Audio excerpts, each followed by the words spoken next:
what's going to happen. Yeah. It's like a new, it's like a broadcast.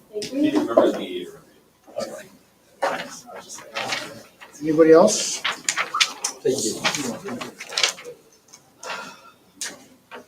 Thank you. Who else is on the field? Anyone? Sure.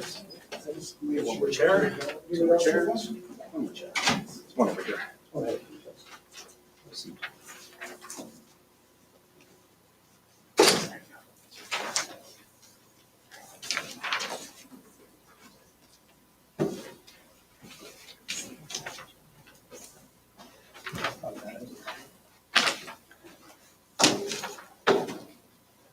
Okay, just wait a moment before we get started. Okay, we're good to go. Awesome. Thanks everyone for coming out this afternoon. Obviously, I have a very serious matter that we want to share with the public. Just so you're aware, Sergeant Gary Mathez of our sex crimes units asked me just to provide you with a bit of context in today's release. He will be available to speak on the investigation to the best of his ability with respect to what we can and cannot share. Also have Superintendent Bonnie Emerson. She is in charge of community engagement. She's also here to answer any questions, as well as Sergeant Andrea Scott. She is involved in special investigations. So we'll do our very best to provide you with as much information as we can regarding this serious matter. Today, we're here to present an attempt murder investigation. We are asking for public assistance. This media release contains details that may be disturbing to members of the public, particularly those families directly impacted by matters involving missing and murdered Indigenous women, girls, two-spirited, and gender diverse people. The Winnipeg Police Service is asking the public to immediately contact 911 if they have information about the location of the following three individuals. These individuals are wanted on arrest warrants obtained by the Winnipeg Police Service Sex Crimes Unit. Joey Michael Audie, 35 years old. He's wanted for attempt to commit murder, assault cause bodily harm, uttering threats, robbery, and forcible confinement. Evelyn Marie McKay, 40 years old, wanted for robbery and forcible confinement. Romeo Chris Miles, 27 years old, wanted for robbery and forcible confinement. On December 10th, 2023, at approximately 4:10 p.m., officers responded to a Winnipeg hospital regarding the report of an assault where an adult female was being examined and treated for numerous physical injuries. It was reported to WPS investigators that a 27-year-old female was forced to attend a location on Carlton Street where she was physically assaulted, resulting in her losing consciousness, and that she was bound for a significant period of time. It was further reported to WPS investigators that the suspects eventually forced the female, who was still restrained, into a dumpster where she was abandoned. Her screams for help were heard when she was assisted and freed. The public should not approach these individuals. The assistance of the media in distributing this release is very much appreciated.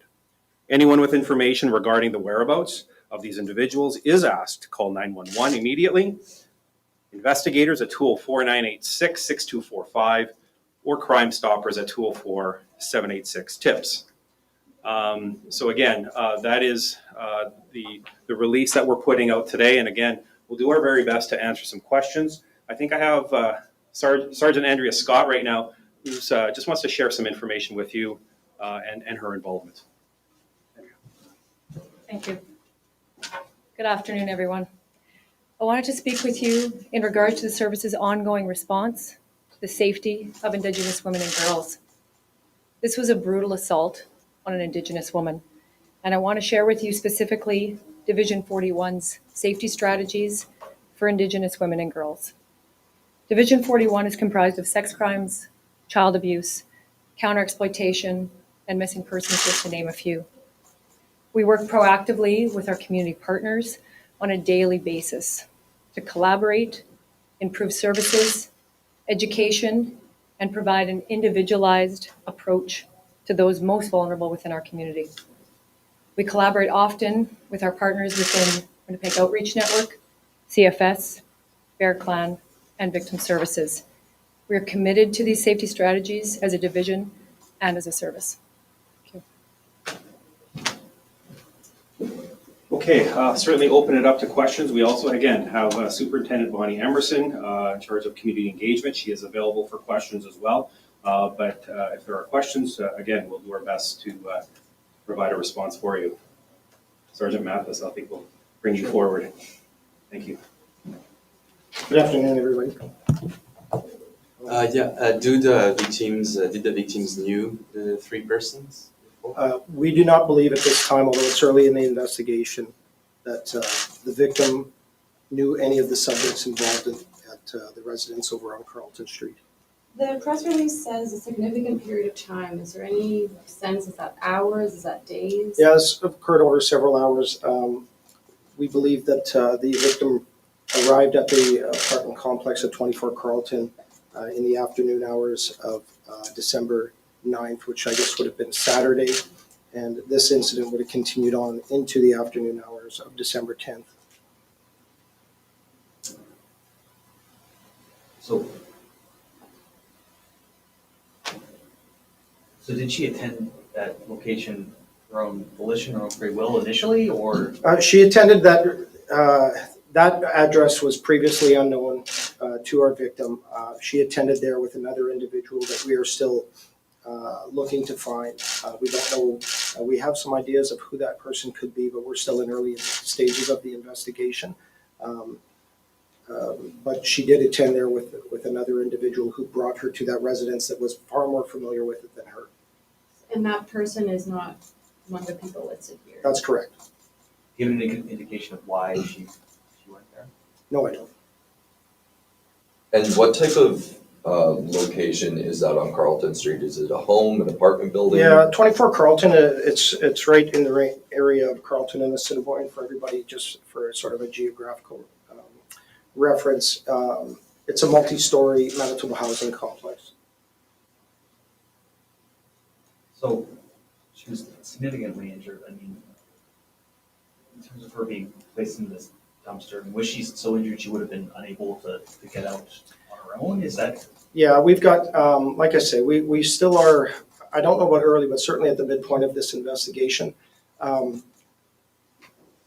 victim, we feel, was restrained in a manner which she could no longer defend herself.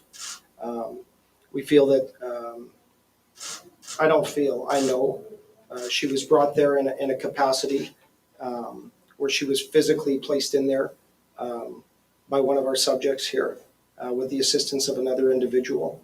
And much of this evidence, I have no problem saying we've been able to see on video surveillance.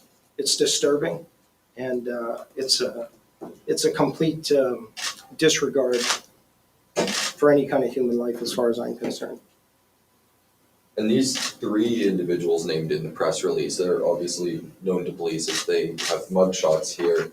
Were they out on parole? Is there any context? Yeah, well, I can tell you based on the charges that there's, particularly in the case of Joey Audie, that he's bound by a probation order and also a release order. So those are some of the charges you've probably seen laid within respect with the warrant that has been authorized.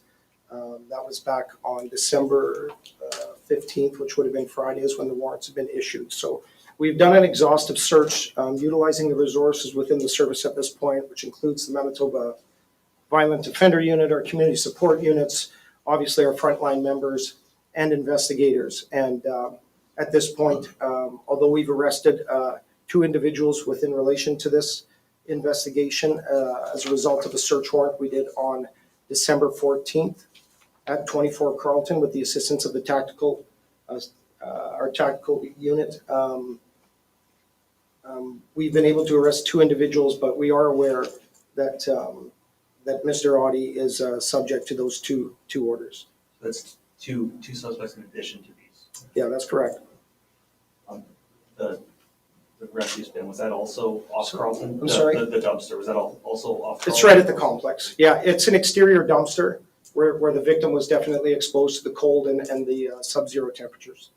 You know how long she was in the dumpster before she was out by someone? Yeah, I think the victim was in there. It's, again, we feel the timeline is probably about an hour, but certainly incapacitated to a point where the victim, I don't know of any way she could have freed herself without the assistance of somebody.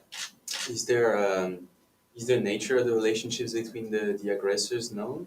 Like, what's their? I believe they're associates, but that's all I could say at this phase of the investigation. And how were these three individuals identified by police? I don't want to go into all of that, but we feel very comfortable at this phase based on the elements of video surveillance, witness statements, identification processes that we go through, that these three individuals in particular, and specifically Mr. Audie, were directly involved in this incident. Is there an area of the city where the three suspects named here are known to frequent more often? Yeah, we do, but at this time, we won't be releasing that for investigative purposes. Are any of these three residents of that building? I don't believe so. I believe they frequent there, but I don't believe they're residents. Can you tell us the names of the two people arrested? Yes, I can.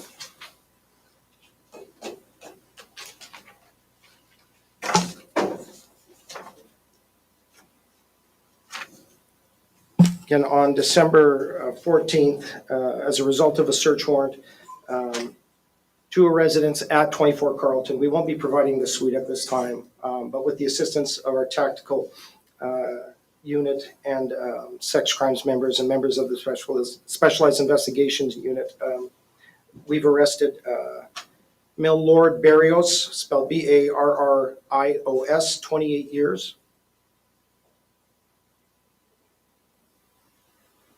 And he's been charged with forcible confinement. And female Misty Bird, Bird, 26 years, who was also arrested on unrelated warrants and also the new charge of forcible confinement. Do you have an indication of what people who were arrested and then these three were doing at that location? I mean, why were they there? All I can say is at this time, we know them to frequent there. Is there a reason that you waited until today to release on this? Yeah, investigative processes we deemed necessary to take place at that time. But like I say, the minute we've been able to identify our subjects here, the Winnipeg Police Service and every resource we have available to us has been progressively exhausting all measures to try and locate these people. Of police, was there any pictures or video or anything found from inside the unit while this was all going on? All I can say is at this point, the investigation has significant video evidence.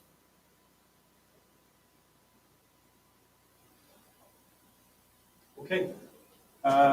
Anything further? If not, by all means, you can contact the PIO if there are any other questions that come up later in the day. To put you on the spot, would you like to add anything, Superintendent Emerson? Please come forward if you do. Now I feel I have to. No, I said I don't want to put you on the spot, but by all No, means. I think that I just want to thank everybody for their time and just really offer our condolences to the young woman involved and the family. And again, acknowledge what Jason had mentioned at the beginning, that we know that these circumstances and these situations are happening far too often and that are very troubling to the community. And much like what Sergeant Gary Mathez said, that the resources of the police service and the number of units and members involved, that we have taken this seriously, continue to take it seriously, and doing what we can. I will be also sharing with our community partners the news release today and asking them to share it on this network, on their networks, so that the word gets out to hopefully apprehend these individuals as soon as possible. So thank you for your time. Just one more question, Chris, for Yeah. Sergeant Mathez. Yeah. Is the the victim, is she still hospitalized? Is she recovering? Is there anything you can say there? What I can say is that the victim sustained significant facial injuries from the attack. She is released from hospital, and we'll continue with the efforts of the Winnipeg Police Service to provide everything we can with respect to victim services and giving her the support she needs long-term, as the trauma sustained from an event like this would be almost insurmountable. Sorry, just one more as well. Was the victim reported missing at all? No, it's not that type of situation. Just double checking, you said that the dumpster was right outside? Yeah, it's right at the complex. Yeah, it's an exterior dumpster. Okay, thank you again. Appreciate it.